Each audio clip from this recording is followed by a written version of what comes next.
So ayan mga taga MU Monarch, papakita ko dito sa video na to kung paano mag-overlap ng item since maraming nagtatanong ano. So ganito lang kasimple, dapat same tier ng item. At halimbawa yan, pang energy, Agi energy yung required. So itong isa mong i-overlap is Agi at energy din. So simulan na natin.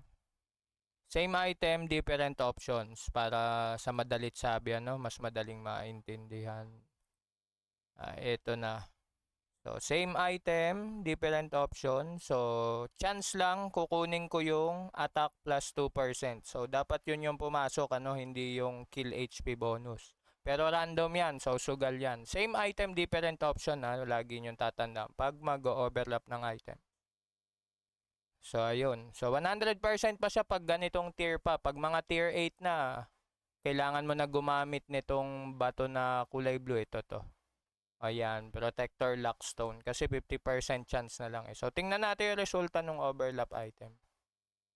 So ayun, nakuha ko yung ano, attack 2%. So ganun lang mag-overlap mga bossing.